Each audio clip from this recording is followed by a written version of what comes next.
Yes, yes, yes. Shalom.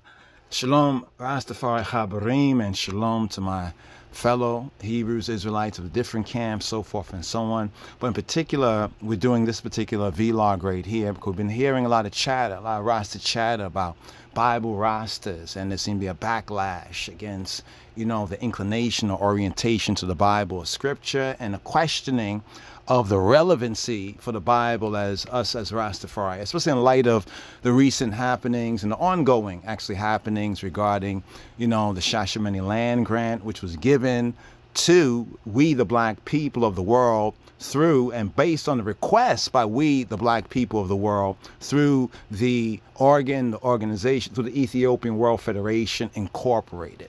Right? So we've been listening and listening intently, because some might be talking about us, Bible Rasta, all these Bible Rastas, all this Rasta chatter that seems to be directed against the Bible Rasta. It's like they're saying that we or those who may have an orientation, because the king has said, for my part, I glory in the Bible, and so many other things the king has not just said, but manifested the truth, the reality of his faith, his way, and we of his namesake should have more of an orientation and inclination to that.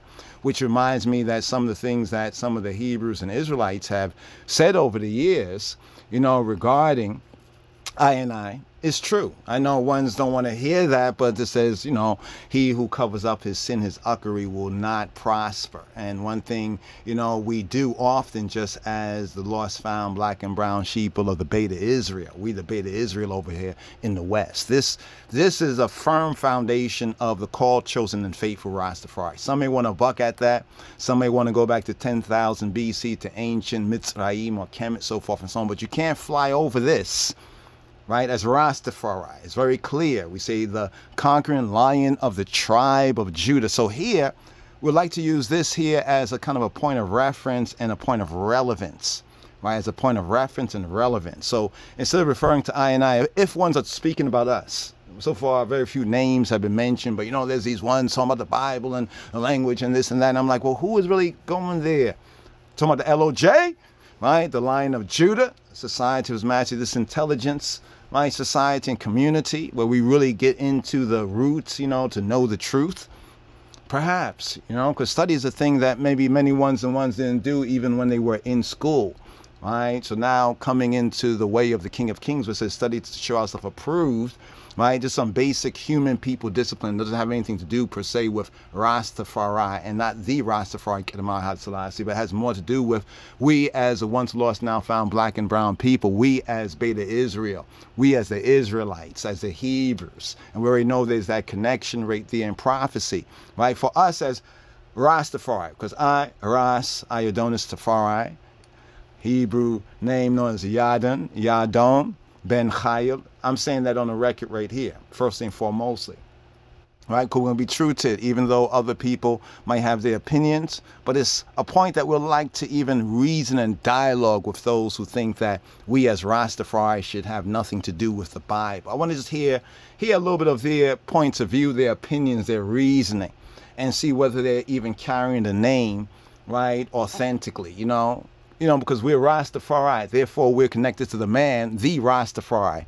Some are trying to bootleg their own Rasta this, Rasta that, or they're Rastafari, I, but it's Rastafari, it's Rastafari, it's we, I and I. So let's go to the roots, right, to the roots. So the very first proclaimers of Rastafari already identified that we, the black people, are Hebrews, that we are Israelites, and that we are in this present condition, right, and have gone through this 400 years, right, as the consequences of breaking the covenant, the holy covenant, and the Almighty in his grace, as it says, by his name Yah, by his name Jah, has turned to I, and that man is a sign and the seal pointing to Kedemawi Haile Selassie, the conquering line of the tribe of Judah. Now from that basic root, the basic root of that revelation, a lot of other ideas among many different mansions. As it says in the word of my Father's house, there are many mansions. We have a common denominator.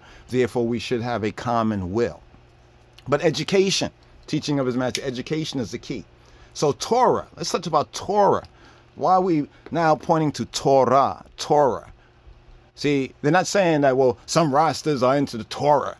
Some Rastas are into the Tanakh. Some Rastas talking about the Hebrew Bible. Some Rastas say that Beta Israel and linking with the Israelites and the Israelites of Ethiopia. And that asks, because if they start to say that, all of this is facts, right? Whether one want to agree with it, you know, we get into this with some of the One Westers and some others. They'll say it has nothing to do with Haile Selassie. Haile Selassie is Cush, and that's the Cushites, and nothing about the Israelites. And the more that we have gone back and forth and also shown and proved, we recognize that there's more there. The fact is that many of the Rastas that some of the Israelite camps have bumped into really didn't have all that they should have had.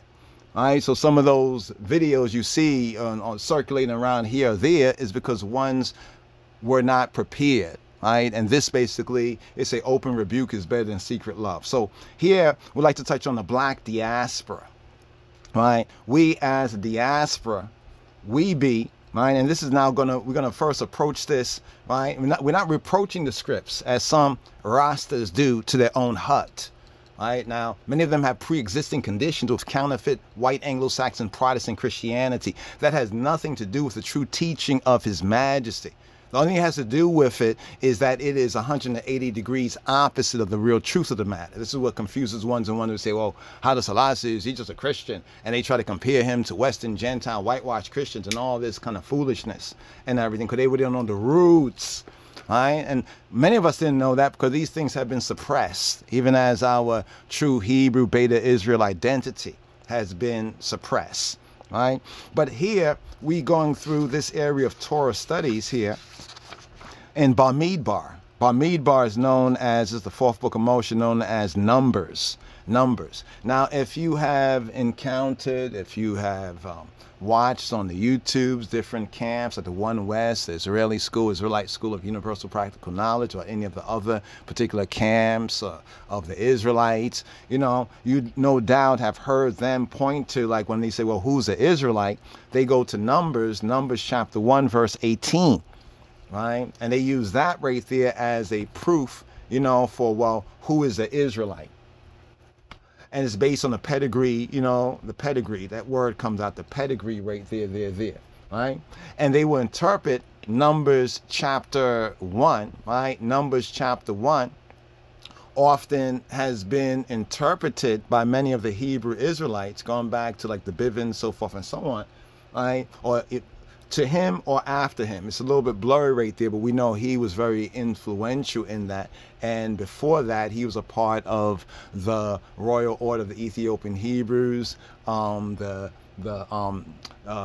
congregation, right, of the living God, the commandment keepers, congregation of the living God. And that's also our roots as well, right, as Rastafari Yehudi, when you see RastafariJews, or check out the live stream channel, Rastafari Israelites. That's our link as well when we speak about Rastafari, and we speak about we as Hebrews, we the black and brown people over here in the Americas and the Caribbean as being Hebrews and as being Israelites. That's the historical link that we have pointed to.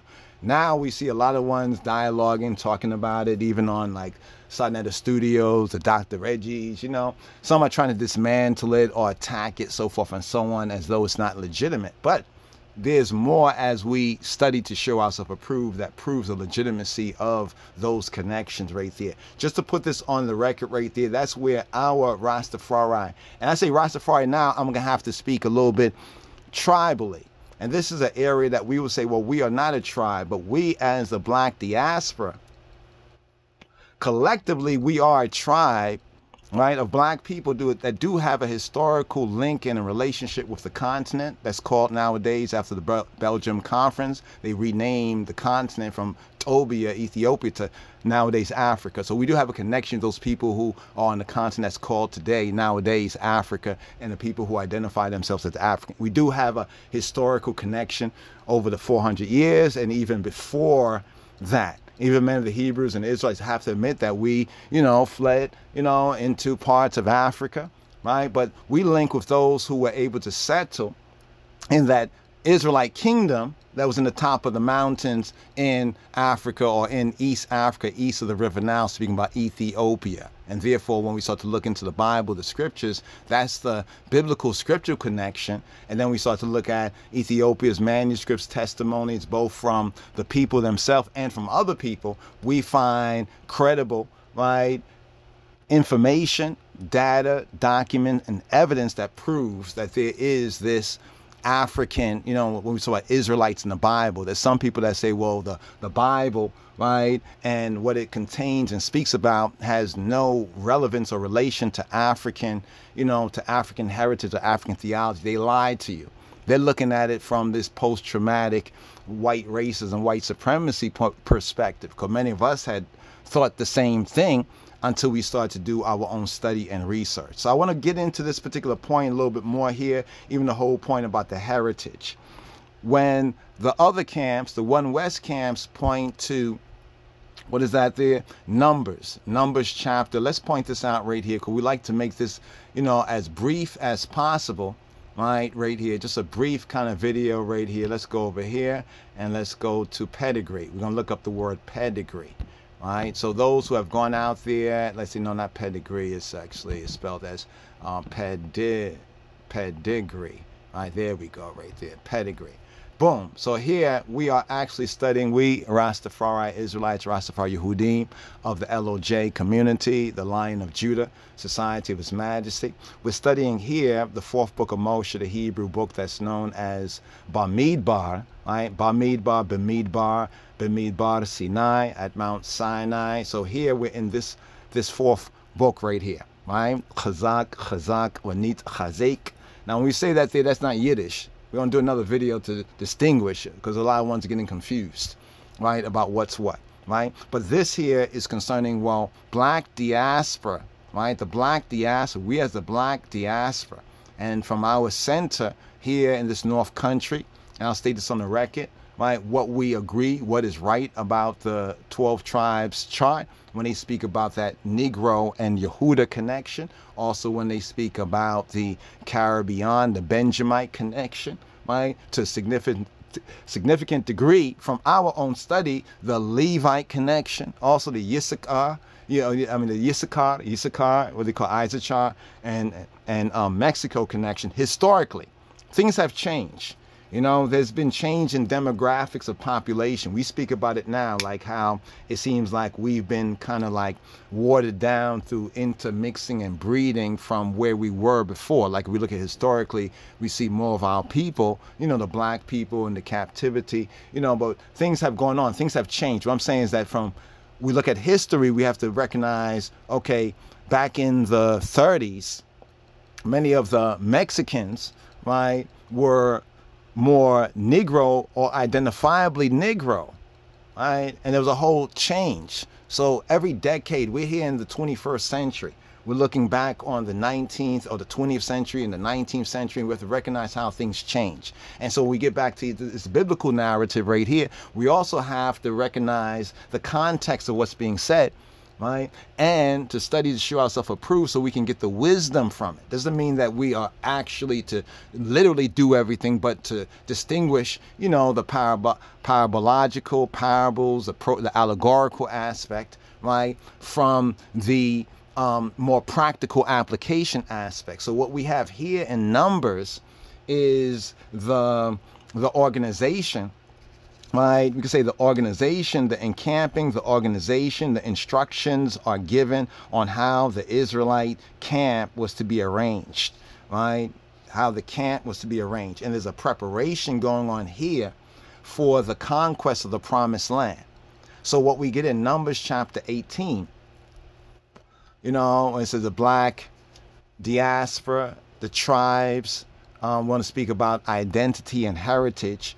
And there's some points that come through. And as we are looking at sustainable repatriation, as we're looking at, you know, the forward, we say the forward to Africa, especially east of the River Nile. When we look at the Ethiopian World Federation Incorporated and Shashamani and the land grant, and we look at those who speak of tabernacle and of Bible and Yahweh, what many of the Rasta, the Rasta Bible people, right? If you're going to associate us with the Bible say they are, you know, him Bible Rastas, or him Bible Rastafari, him, H-I-M, His Imperial Majesty, or those Amharic Bible Rastafari that speak truth.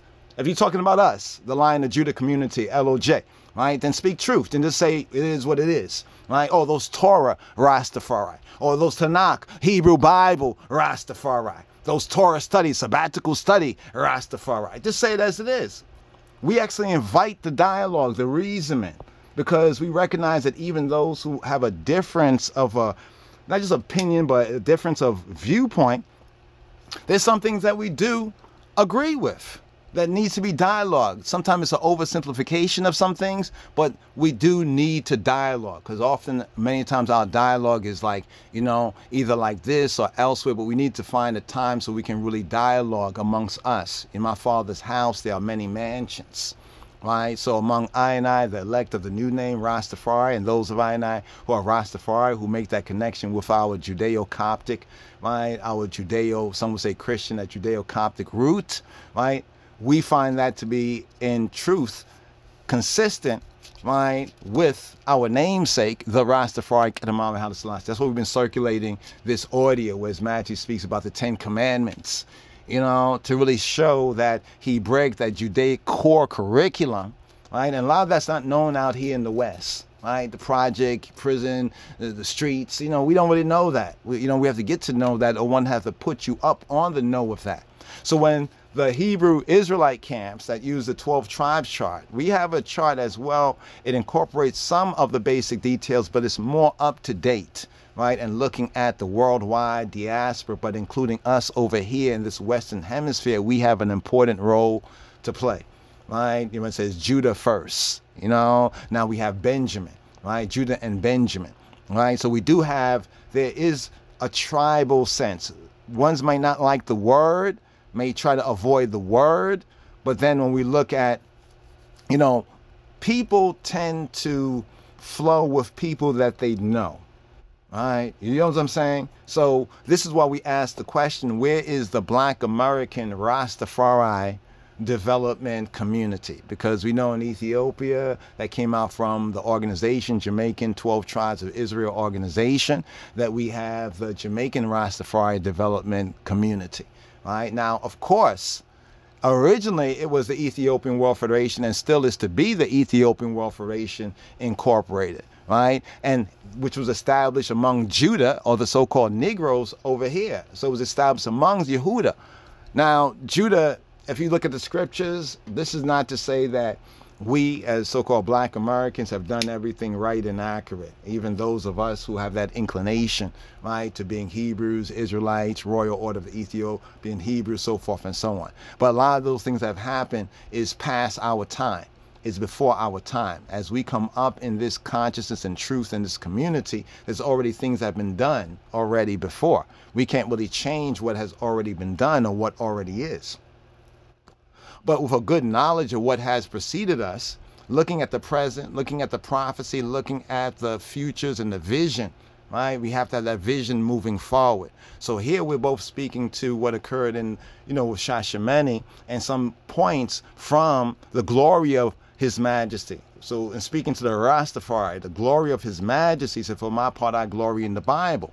The problem is that a lot of ones and ones still have that pre-existing white Anglo-Saxon Protestant, you know, Christian, counterfeit Christian, you know, superimposition, you know, of what they've experienced, their past. A lot of ones had maybe mothers and fathers, and they were among black people that was like Carrie's mother. You remember Carrie? Remember that movie Carrie? They're all gonna laugh at you. You know, she was a terror.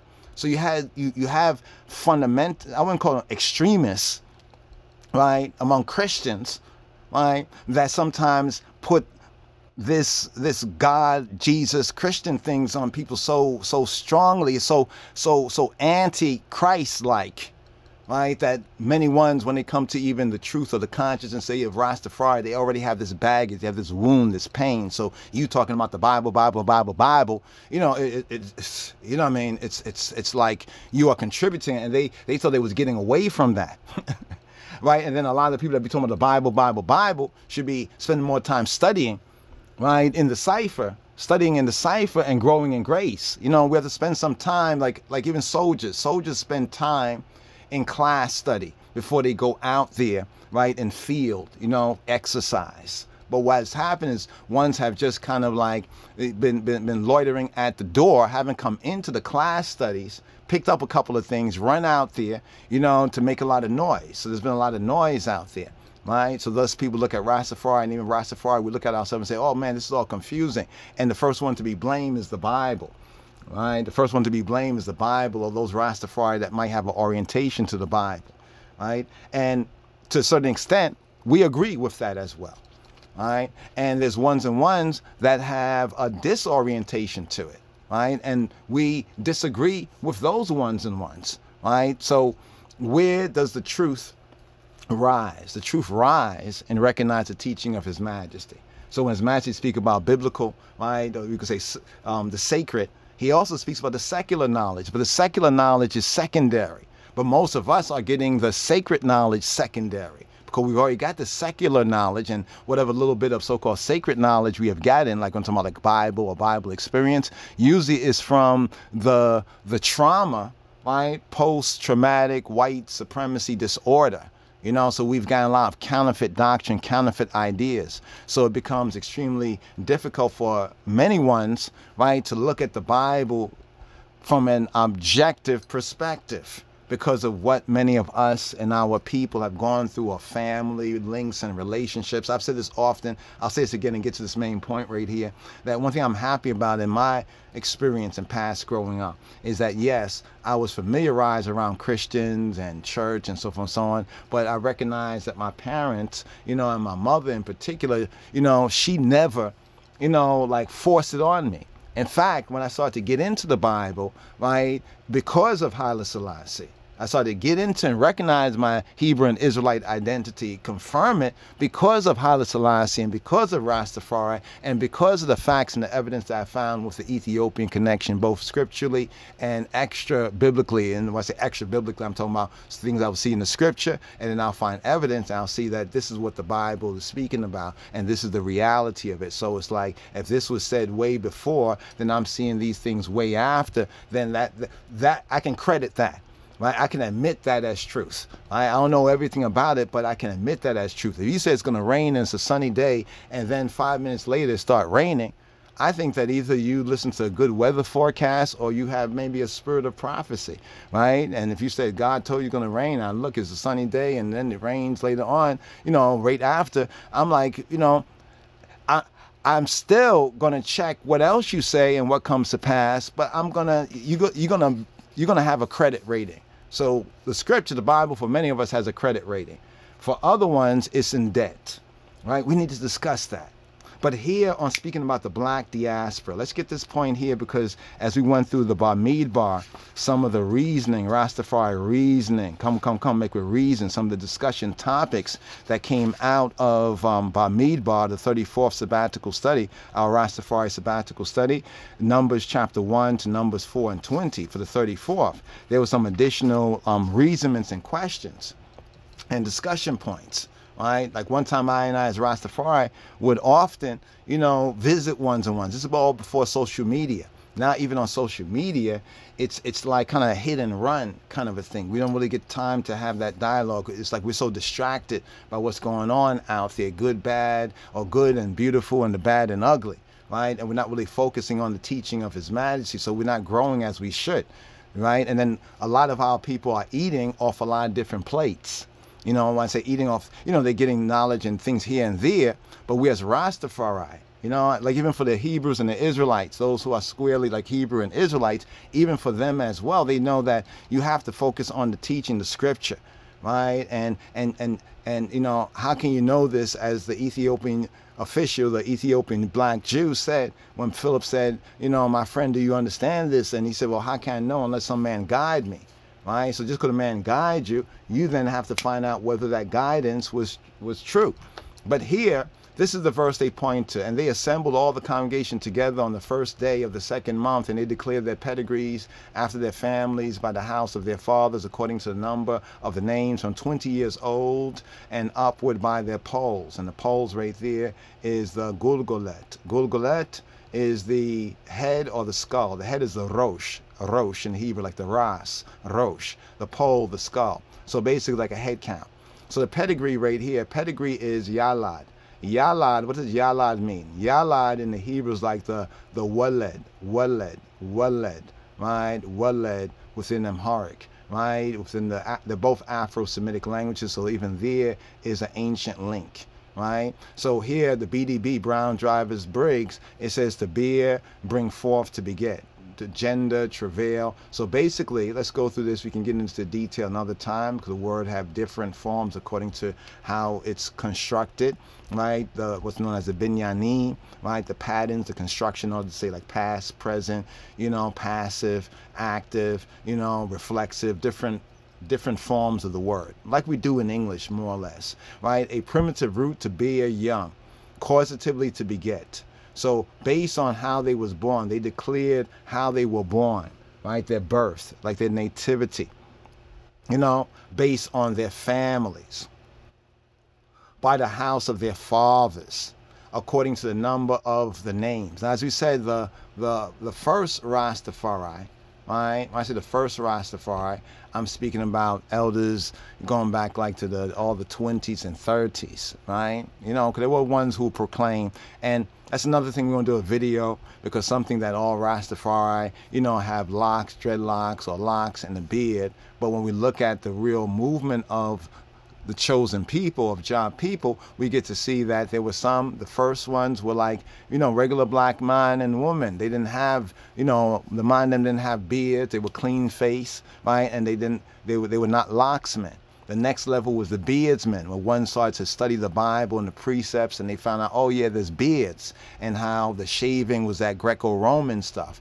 And then we get the locks, the Nazarite vow. In fact, in this 35th degree of our sabbatical study, we have the Nazarite, the Nazir. You know, Nazir actually means crown. It's one of the words in Hebrew for crown. So then the whole Nazir came in. So we want to do like kind of another video where we have one of the Rastafari early ones that if you look at them, you'll say, well, this man don't have locks, he don't have beard. Then we'll show you the ones that had beards, but they didn't have locks. And then we'll show you the one with beards and locks. So we can see that there's even a kind of a spiritual, we say, evolution, as we are growing and learning and become conscious of who we are, our traditions, our faith, you know, the precepts, the Dibre Elohim, the oracles of the power. Because God is power, Hebraically Elohim. God is power, and Father is person. Therefore, we refer to Kadamawa Haile Selassie as Ainai, God, Father, and King of Kings, the conquering lion of the tribe of Judah, right? So here, we'd like to share this word just on the outro right here.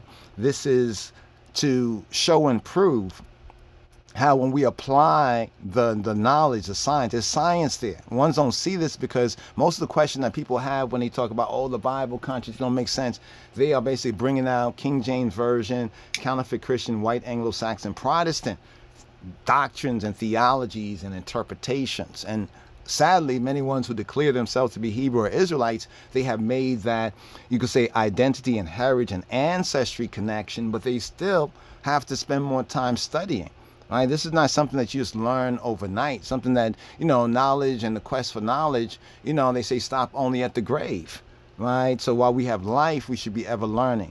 So here it says, Song of Songs of Solomon, his banner over me is love. Now the word banner, right? What is the word banner, right? The word banner, the word banner means flag.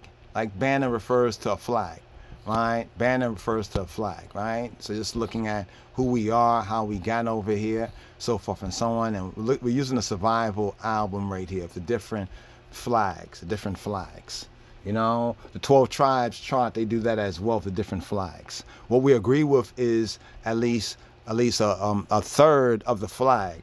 We can fully, you know, write and exact and verify are those people, especially we black and brown people. We look for that Negro, that black connection. It's very important to who we are. So here in Song of Songs 2 and 4, it says, his banner over me is love. His banner, the banner, that flag. So in the Bible, the King James Version, you'll find sometime it'll be banner, sometimes you'll find the word standard, sometimes you'll find the word ensign.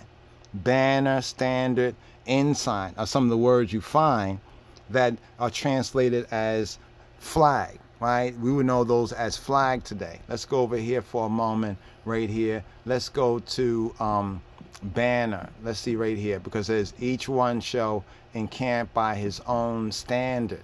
We have that here, standard. So you see what it says banners, right? Banners, set up our banners. We'll set up our banners. You see right here where it says in Psalm 16:4, thou hast given us, speaking to Yahuwah, Hakadosh Baruch Hu, Baruch Hashem, the Holy One, blessed be He, blessed be the name, speaking to the Almighty. Thou hast given a banner to them that fear, that reverence. In Amharic, we have the Rastafari, right? The true Rastafari, right? That's one where we interpret it among the elect, but we know that the true Rastafari in the true context, right, is a new name for the elect amongst the Israelites. Now, other Israelites might not agree with that, so come make a reason that it may be displayed. That means to display the banner, as we display the banner of the conquering lion of the tribe of Judah, because of the truth, right? So right here we have the verse right here where it says his banner over me was love, right? His banner over me. So let's look at this word banner right here. Let's scroll down here and look at this right here, his banner. Where diglo, vidiglo, with diglo, alai, ahaba, where diglo, with diglo, alai, ahaba. Now that's Hebrew there. We enunciate it in the Afro-Asiatic. Somebody asked a question about Yiddish. Now, those who are Yiddish speakers have an Eastern European dialect. When they would say this, they'll say like vidiglo, alai, ahava. But the glyph is ba, the bite, right? Some will say bite, depend on the pointing, you know what I mean? But here it's ahaba, right? So you have those who have an Eastern European pronunciation, that because of their mother tongue, they would enunciate it in a more, we say, Eastern European sense.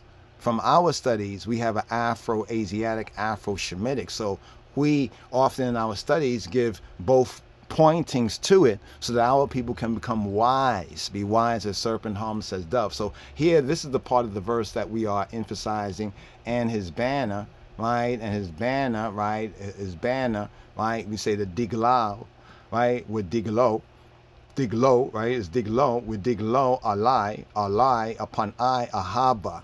Some will say ahava, right? So here we have degel. You see degel? You see the word degel? Right? Diglo, degel is a banner, diglo is his banner. Banner standard, right? So the banner standard, you can see where it says a flag, right? So his flag over I, right? His flag over I. Now let's just go here. We want to just do this right here, and let's go to we could just look up the word right there. Let's go to standard, right? We could look up the like search the Hebrew word, so therefore it will give us the underlying Hebrew links, right? But here you can see it right there. It's the same word. It's the H1714, right? Degel, right? Degel. So we know that's a flag now. So the B'nai Yisrael, which is the B'nai sons, right? The sons of Israel, the Israelites shall pitch their tents, every man by his own camp, and every man by his standard throughout their hosts.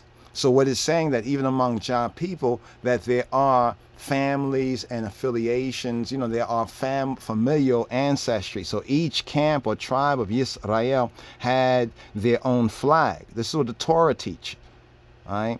As a token of their identity and place in the kingdom. Place in the kingdom, the mamlaka, the malkut, right? In the Hebrew, mamlaka, malkut, or we can say mengist in them heart. But here, firstly, getting to the as the man says, Hebrew is a Meseratawi Kwankwa, Meseratawi, Ibraist, Meseratawi Kwankwa. His Majesty says in the preface to the King of Kings Bible that the Hebrew is the foundational language. So getting to the Hebrew study here and asking this question based on this point, how important is the idea of your heritage and ancestry? See, we got to ask the black diaspora. We're the black diaspora, right? Over here in the West, in the Americas and the Caribbean, right? We're the black diaspora. So the question that we're asking is, well, how important how important is the idea of your heritage and ancestry. One thing I can say about my Benjamite brothers, Yaman, Benjamin, right, the black Jamaican, right, especially the Rastafari, black Jamaican, right, because I think as Rastafari we should have a closer core curriculum, but the difference is that black Jamaican, we are black American, right? Because the Negro connection being that underlying common denominator. So how important is the idea of our I heritage and ancestry? Now we can say, many will say, well, it's Ethiopian, but even in Ethiopia and Africa, there's like many tribes, right? And they have their heritage. Not saying that we cannot, you know, come together with those righteous tribes, right? But first of all, we have to identify who we are. We have a 400+ year experience over here, and many ones will attempt to kind of like become forgetful of that. But that now affects how we're able to get sustainable migration, repatriation, returning to the land, the right of return, you know, sustainable repatriation. This is what I think makes it difficult, especially at this point in the movement. So when we see like the Jamaican Rastafari development community, right, they are basically focusing on a core denominator, whether they understand this in the Torah sense. Many of those ones of the Jamaican Rastafari development community also have a 12 tribes of Israel relationship and, you know, reading a chapter of the Bible a day. So I would think that they have come across this, right? But we as black American Rastafari, right, what about us? In a sense, we have been kind of left behind, but not because of our Benjamite brothers, but because of many of our own, right, fellow Negroes up here. When we would look at the decades and the different back and forth that has gone on, we look at, you know, the 1920s and the 30s, right, 100 years ago, right, we had very strong movements, the black Jews of Harlem, right, the Ethiopian Hebrews, right, we had various different black Christians that all had a pro-Ethiopia, right, pro-black Bible, Ethiopia, and even an underlying Hebrew and Israelite connection. Because once you have that biblical connection as a black person, especially us of the diaspora, you know, you say you're a Christian, there's automatic an Israelite connection. You might don't think it is so important. That's why we ask the question, how important is the idea of your heritage and ancestry? So if I, as a Rastafari, you know, come into the Rastafari community, I'm not going to say I'm a Benjamite, because I'm not a Benjamite. And all Rastafari are not Benjamites.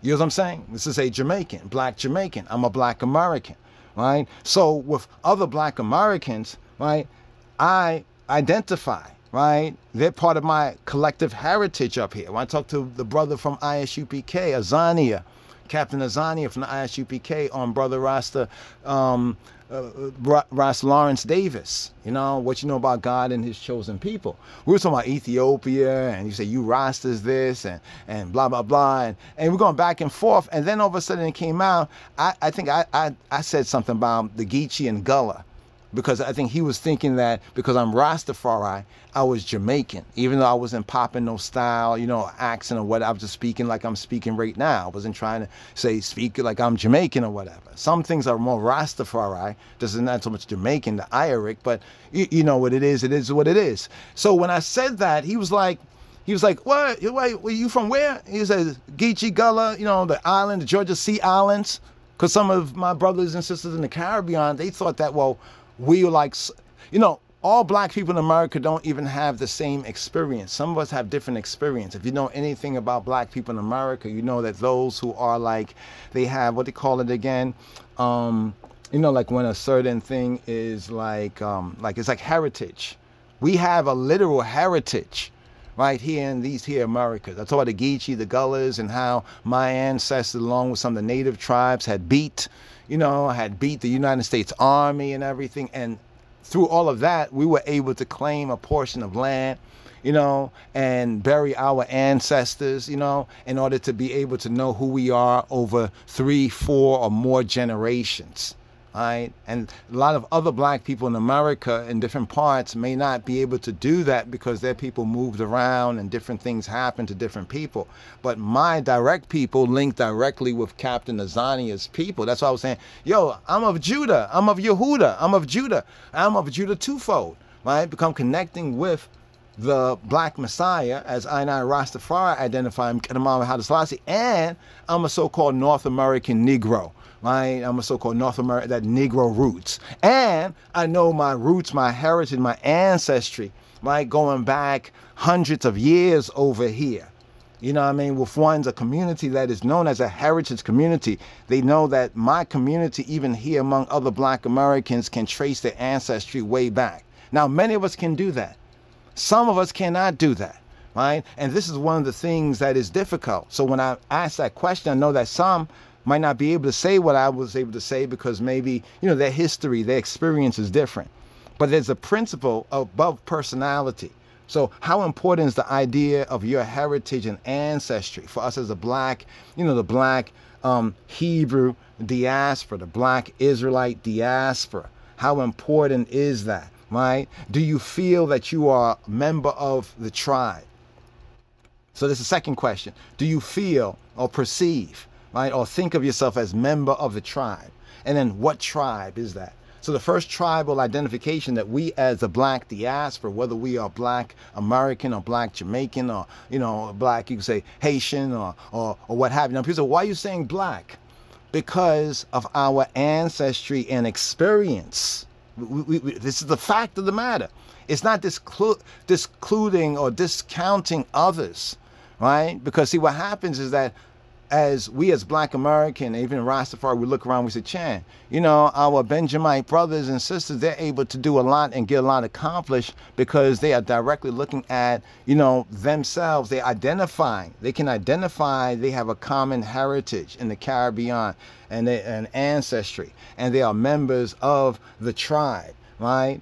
But now we, not all of us, but many of us here in this North Country in North America, have become forgetful, like we're in a state of amnesia, right? And even some of us who had known some of these things, sometimes in our own family, these connections were kind of like taken for granted.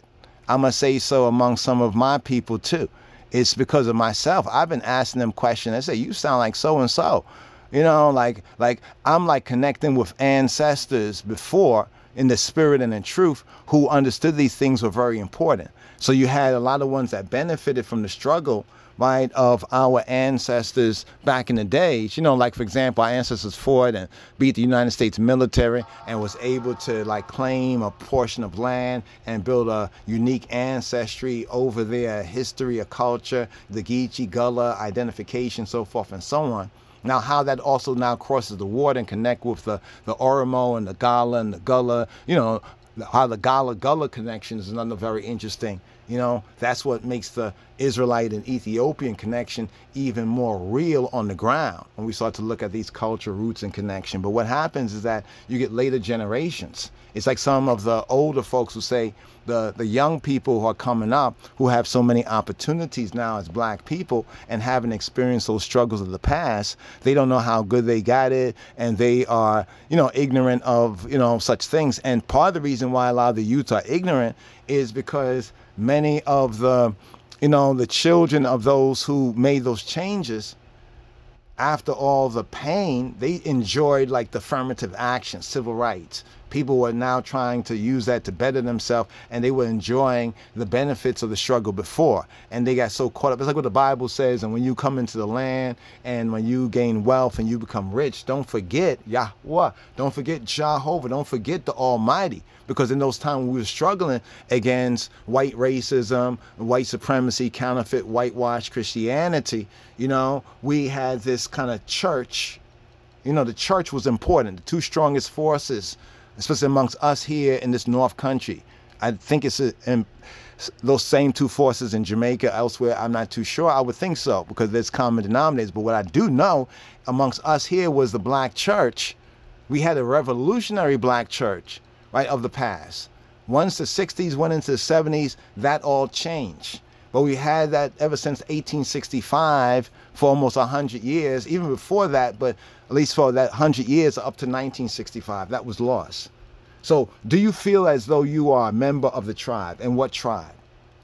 Now, do I feel, let me ask the question and answer. Do I feel like I'm a member of the tribe, we so-called Black Americans here, right, or Judah here? Yes, I do. That's why I use the example with Captain Azania, one of the ISUPK, the Israelite School of Universal Practical Knowledge, the One West, you know what I mean, the One West school, because once we touched on that, we started just to talk about being Israelite and Hebrew. And even though I'm still Rastafari, there was a connection with me and the brother, and it was like when the Bible says, in my Father's house there's many mansions, right? If it was not so, I would not tell you. So he's a part of that particular mansion there, as it were, right? But me and him, at least from my view, and I think his as well, we had a strong connection right there. Now, doctrinally, you know, there's some differences there, but if we focus on our common denominator, I'm sure we could have, as we did for the time that we fellowshipped on the podcast, the broadcast, some sort of fellowship, and it can build more understanding. So am I a member of the tribe of us as Judahite here in this North Country, North America, North American Negro? Right? Yes. Right? Yes. Yes. I do see that. Right? How important is the idea of my heritage and ancestry as a so-called, people say, Black American, this North American experience of our people here in this North Country? Very, very much. Right? Very much. And it's not to the exclusion of the fact that I know that many people came from the Caribbean, even in the hundreds of years before, like the time before, and they are part of the family too. They're part of the tribe as well. Right? But I cannot say as a Rastafari that I have more of identification with the Benjamites than I do with the Judahites up here in this North Country. I can't say that. Maybe some can say. I think some of us as Black American, we try, you know what I mean? And we go through sometimes the Yankee Yardie thing, and we're feeling like an orphan, adopted, a stepchild or something. And that's because ones are not looking at the importance of our heritage. Now, we as Rastafari, right, Black American Rastafari, that's why I put it that way to qualify that aspect, right? That means that we can do what we can do, right? And then we can link with our brothers and sisters. There's some things that they can't do for us. The Benjamites can't do some things for us. The Levites can't do some things for us.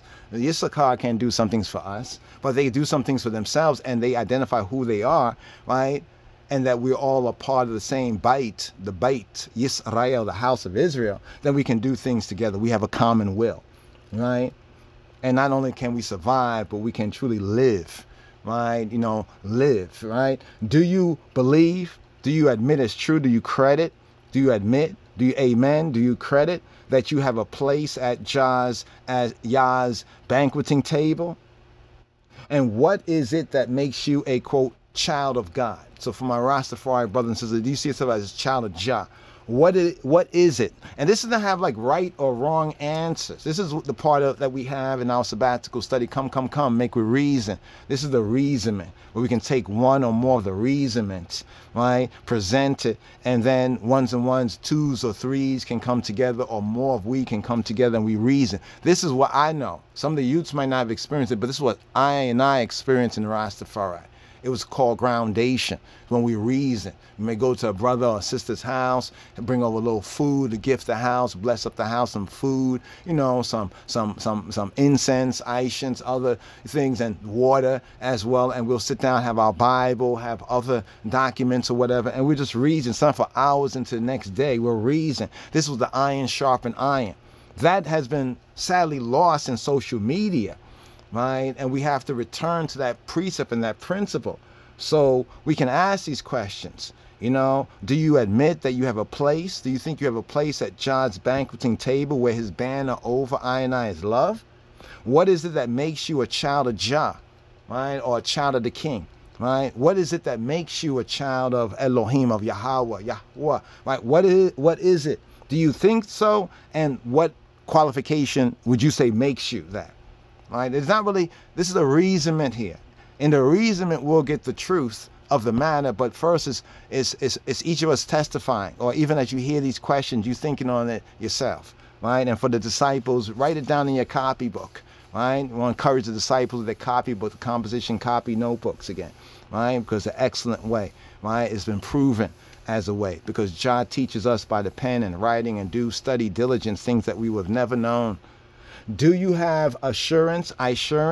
Do the I and I have an assurance that the I and I, like Do you have an assurance that you are a member in Jah's house, in Ha'el Ha'elohim, Ha'elohim, the true good, the true God, the power's house, in Jehovah's house? Do you have assurance? Now, Romans chapter 8, verse 16, I just want to point this out. Romans chapter 8, verse 16 is one of the scriptural points of reference in the Brit Chadasha. So you want to seal up right here with this right here and like to continue this reasonment, right? Because when we came across that part right there, it just kept resonating.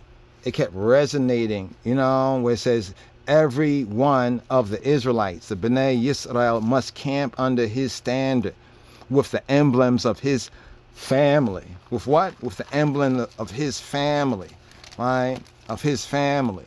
And I think this is where many of us as Black Americans have either become ignorant. We don't know what our heritage is because of all that we've experienced and all these broken, you know, all these breaches and broken connections, right? And because we don't have that there, right, we need to find that there. That's important that we discuss this right here, because this affects how we are working, you know, with ourselves. Because sometimes I think we as Black American Rastafari, and this is maybe one of the things that some of the Black Jamaican Rastafari be saying, you know, like they know they can work with each other, and they do, but then sometimes we are trying to work with them and we're like ignoring one another as fellow Black American Rastafari, you know, and therefore when we come together, our collective contribution is lacking. So Romans chapter 8, verse 16, it says that the spirit, the irit itself, one time Rastafari would be like the vibes, irit, the vibe, right? The spirit, right, itself beareth witness with our spirit, with our irit, that I and I are the children of Elohim, of Hailahim, of the power, the true good, the true God. All right, so that's the verse right there. And if we are children, then we are heirs. We're heirs. We inherit something, right? We have an inheritance, heirs of Elohim, and joint heirs with Moshiach, with the Messiah. And if so be that we suffer. You see this verse, I read over into verse 17. Right, in Romans chapter 8, verse 17. If so be. So if we are children, then we are heirs. We are heirs of Elohim, we're heirs of the Father, and joint heirs with Moshiach, with Messiah, with Yeshua, the King of Kings Christ, Isaiah. If so be that we suffer with him, if we suffer with, right, suffer with, that we may be also glorified together. So some of these things that we be going through, right? Sometimes ones and ones would like, kind of like, they say like, almost, it seems like some ones and ones are kind of like throwing in the towel, so to speak. You know, I think we're giving up too soon. And that could be because some don't really have, you know, that glory, you know, the glory factor. Like his man says, for my part, I glory in the Bible.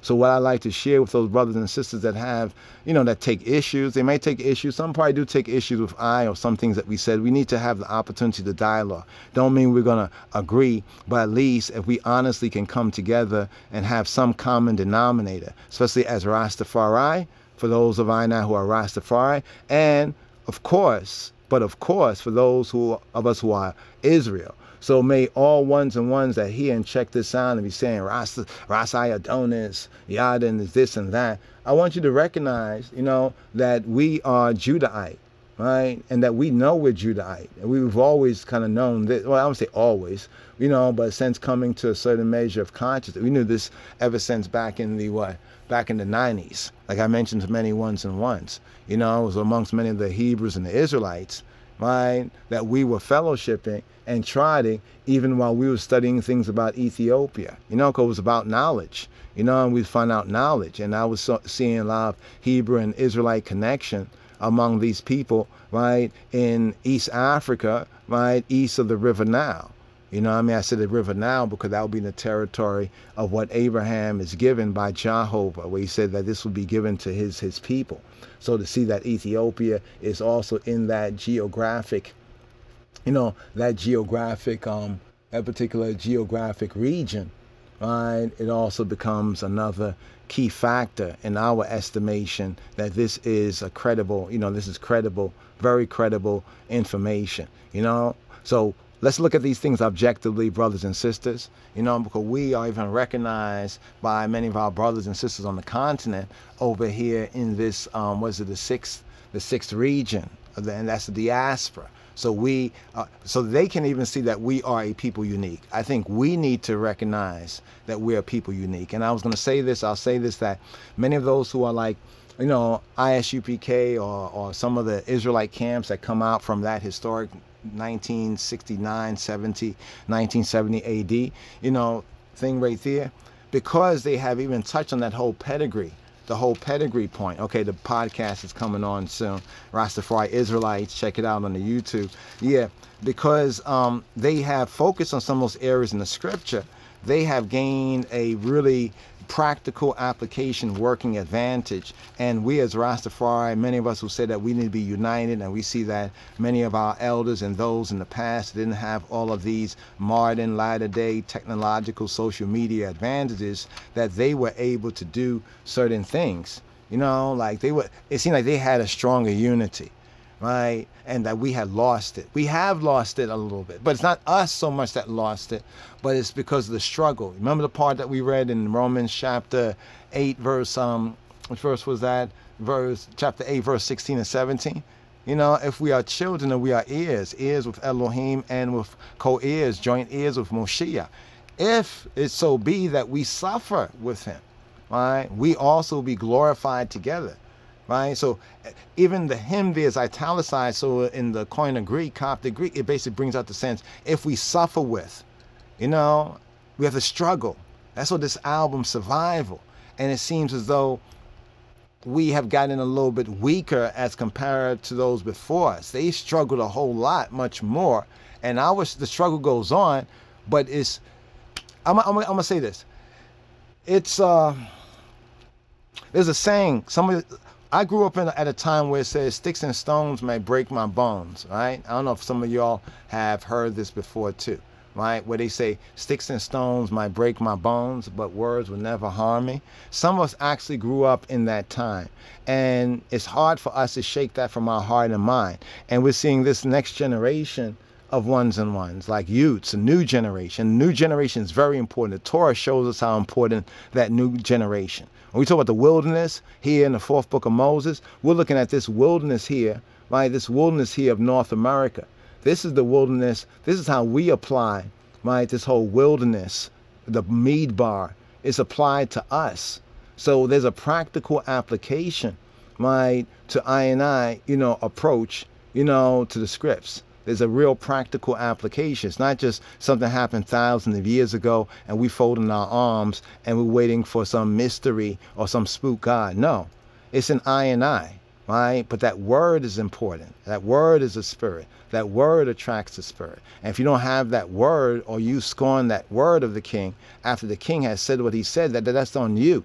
In fact, it's not like some of the anti-Bible so-called Rastas try to say, oh, everything is going wrong because it's those Bible Rastafarians. You see what's happened? Because the Bible has come into it. No, it's because the Bible has gone out of it. The real core curriculum, that discipline, you know, that real discipline that we used to have. You know, 'cause I remember many of those sessions where we all came together and reasoned. And some of the reason reminded me of some of the debates when you see some of the Israelites out there on the street or whatever. That's how it was. It was hot because mine was sharing, this is how I see it, this is the reason why.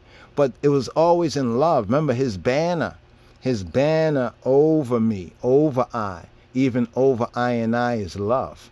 Right? And according to the King of Kings Christ, the King of Kings Christ, that's the Jesus Christ, Yeshua HaMoshiach. According to the King of Kings Christ, right? According to the King of Kings Christ, if we have his word, right, then that love of the Father, then it's I am in the Father, Father in me, and the I in I, so I and I be one.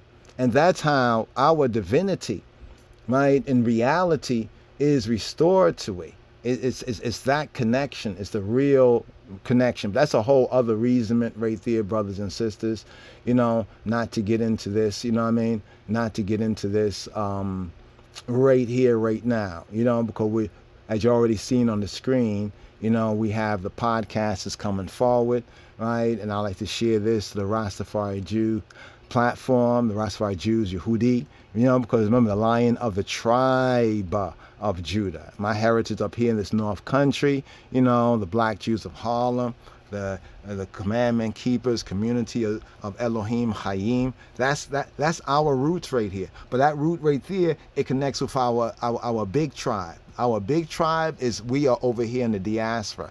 Our big tribe has a 400-year ancestry connection. Let's start there. I think it's the key for I unity. This is Rasiadonis Tafari. This is Yadon Ben Chayil of the LOJ, the Lion of Judah Society was matching. We approve of this message. Please share the good news of the kingdom.